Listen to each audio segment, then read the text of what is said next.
The screen looks calm. That's the first lie.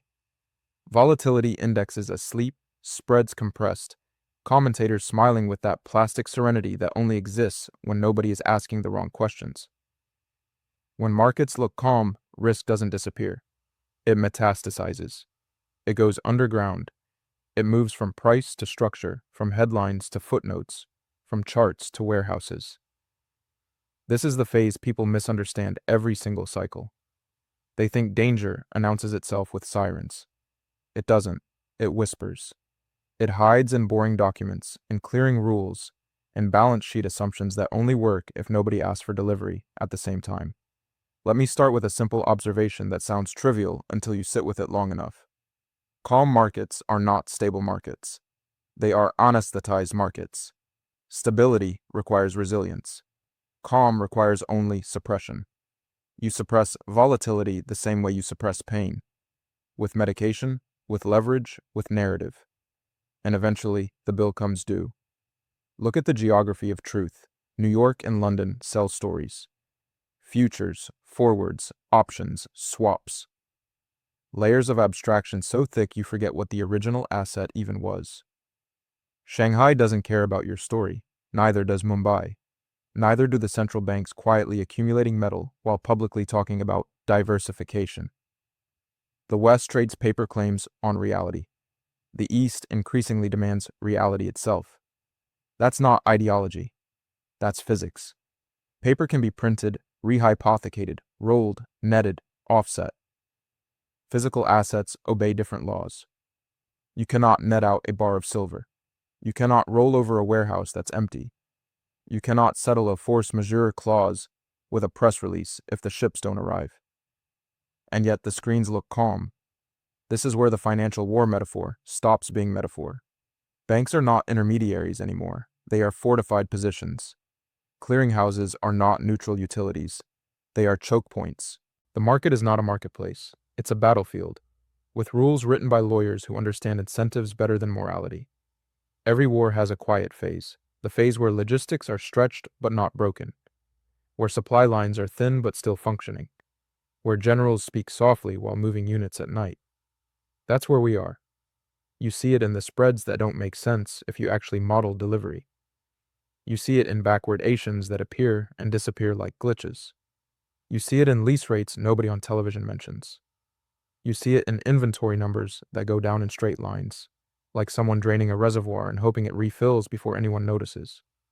The crowd doesn't see it because the crowd is trained not to see it. Media blindness isn't accidental, it's structural. News is optimized for engagement, not for risk detection. A calm market is easy to package. Soft landing, Goldilocks, resilient consumer. These phrases are sedatives. They flatten curiosity. They replace inquiry with reassurance. But inside the system, the language is different. Read the boring documents, the exchange rulebooks, the Basel frameworks, the footnotes about settlement hierarchy, the clauses that start with "in the event of extraordinary market conditions." Bureaucratic horror doesn't scream, it drones, and that's why it's effective. Force majeure isn't a conspiracy theory, it's a pre-written confession. It's the system admitting in advance that price discovery ends when stress becomes inconvenient. Basel III wasn't about stability for you. It was about triage for them, about deciding which assets are lifeboats and which are ballast. When markets look calm, insiders don't relax. They hedge differently. They shorten duration. They move from yield to optionality. They care less about return on capital and more about return of capital. And they never say it out loud. They don't need to. Their actions are the signal. Here's the uncomfortable truth. Risk doesn't grow linearly. It grows invisibly until it doesn't. Think of a fault line. Pressure accumulates silently. No daily volatility spike. No warning banner. Just stress building along a boundary nobody pays attention to because earthquakes are rare, until they aren't. The physical squeeze works the same way. You can satisfy paper demand with paper supply forever, until someone somewhere says, "No, I want delivery." That's when the math breaks. That's when calm becomes chaos in a single settlement cycle. This is why the East matters.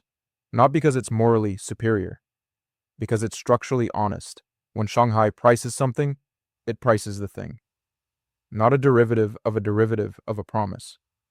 When BRICS talks about trade, they talk about flows of goods, not flows of claims. You don't have to like it. You just have to understand the implication. The West built an empire on trust and paper. The East is rebuilding leverage around control of matter, energy, metals, food, logistics. The calm you see on Western screens exists because the stress is being exported, time-shifted, and socialized. Markets look calm because central banks trained them to look calm. Volatility is treated like a disease. Suppress it long enough and participants forget what risk feels like. They size positions, assuming tomorrow looks like today. They lever strategies that only work in low-noise environments. They optimize for sharp ratios that collapse the moment tails wake up. This is how fragility is born, not from fear, but from comfort. Ask yourself why liquidity disappears exactly when it's needed. Because liquidity isn't a property of markets, it's a behavior of participants, and behavior changes under stress. Calm markets breed actors who have never lived through disorder. They believe bids are always there, that spreads always normalize, that someone else will take the other side. They're wrong. Look at the actions, not the speeches. Look at who is securing supply chains instead of chasing yield. Look at who is building storage instead of trusting just-in-time delivery. Look at who is reducing counterparty exposure quietly, methodically, without announcing a crisis. That's not paranoia, that's pattern recognition. Every major dislocation in history was preceded by a period of eerie calm. 2007 felt calm. 1999 felt calm. 1928 felt calm. Calm is not the absence of risk. It's the absence of signal for people looking in the wrong place. The signal is not in prices, it's in constraints. Constraints are tightening. Energy isn't infinite. Metals aren't infinite. Trust isn't infinite. When you read about resilient markets, ask, resilient to what? Volatility or reality? The physical squeeze doesn't announce itself with a crash. It announces itself with delays, with premiums, with exceptions, with small, ignorable disruptions that analysts wave away because models say they shouldn't matter. Models are maps. Reality is terrain, and the terrain is shifting. The crowd doesn't see it because the crowd is trained to react, not to observe. They wait for confirmation from the same sources that are structurally incapable of providing early warnings. By the time the headlines change tone, the exits are already narrow. This is the paradox. The moment you feel safe is often the moment you are most exposed, because safety invites leverage. Leverage invites fragility. Fragility invites discontinuity. Markets look calm because the system is balancing on assumptions that only hold if nothing goes wrong. And things always go wrong. Not because of malice, because complexity guarantees it. This isn't about predicting dates, it's about understanding states. We are in a state where risk is being underpriced because it's being mislocated. People look at volatility and think it measures danger. It doesn't. It measures movement.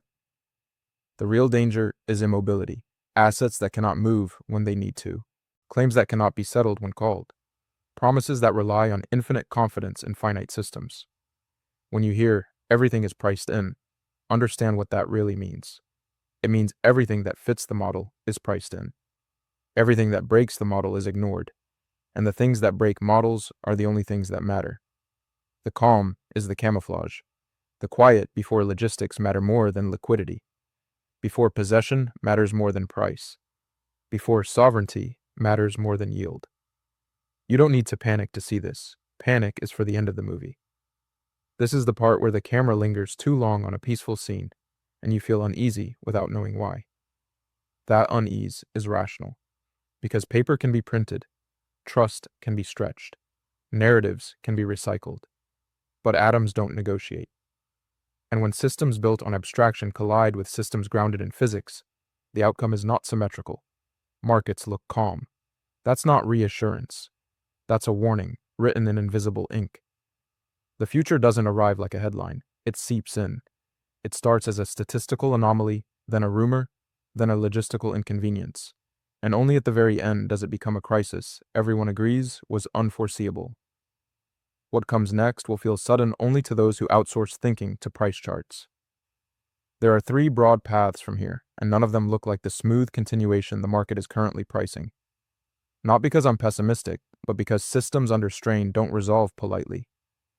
The first path is the controlled fracture, the one policymakers pray for. Volatility spikes, then is smothered. One or two institutions are sacrificed. A technical issue here, a temporary facility there. Liquidity is injected, rules are bent, settlements are delayed. Prices rise, but only for assets the system can tolerate rising. Equities float higher on thinner air. Real assets creep, then lurch. This is the scenario where people think they've won. They mistake postponement for resolution. It feels like a rally, but it's really a redistribution of claims before the doors narrow. The second path is the squeeze that turns into a stampede. This is where physical constraints stop being academic. Delivery times stretch. Premiums detach from spot. The phrase, unavailable at this price, becomes common. At first it's niche. Industrial users complain quietly. Then wholesalers. Then retail. Suddenly the calm screen means nothing because the screen doesn't deliver goods. That's when FOMO is born, not from greed, but from fear of exclusion. People don't rush in to get rich. They rush in because they don't want to be last. The third path is the hard break, the one nobody wants to discuss because it implies loss of control. Settlement failures cascade, legal clauses activate. Force majeure stops being a footnote and becomes a headline. Paper claims are honored in cash equivalents, not in kind. Trust evaporates faster than liquidity ever did. This is where queues appear, not just at banks, but at refineries, vaults, warehouses. Not chaos everywhere, just friction everywhere. Enough to change behavior permanently. These are not mutually exclusive. Systems often move through all three, sequentially or simultaneously, depending on where you stand. What matters is not which path dominates, but how humans react inside each one. Psychology is the accelerant. In calm times, people anchor to normality. In transition times, they anchor to others. That's when herding replaces analysis. FOMO isn't about upside, it's about regret avoidance. Nobody wants to explain later why they did nothing when everyone else moved. Panic is slower than movies portray. It doesn't start with screaming. It starts with rationalization. I'll wait for confirmation. This will normalize. It's already priced in. By the time those sentences stop working, the lines have formed. Queues are not a failure of supply. They are a failure of trust. When people believe access is uncertain, they convert abstract wealth into tangible control. That's not irrational. That's evolutionary. You can't eat a futures contract. You can't heat a house with a promise. This is where the philosophy of ownership stops being theoretical. Ownership is not a number on a screen. It's the absence of permission. If you need approval to access what you own, you don't own it. You are a beneficiary of a system functioning normally. And normality is a fragile assumption. Sovereignty in finance doesn't mean isolation. It means optionality. The ability to choose when others cannot. Freedom is not leverage. Freedom is liquidity you control without asking. The West taught generations to optimize for yield. The East is teaching institutions to optimize for resilience. Yield depends on someone else's promise. Resilience depends on your own inventory. That difference will define the next decade. This is not a moral argument, it's a mechanical one. Systems that rely on infinite confidence in intermediaries eventually encounter a confidence ceiling. When that ceiling cracks, ownership matters more than valuation. You will hear arguments that nothing has changed, that innovation will solve constraints,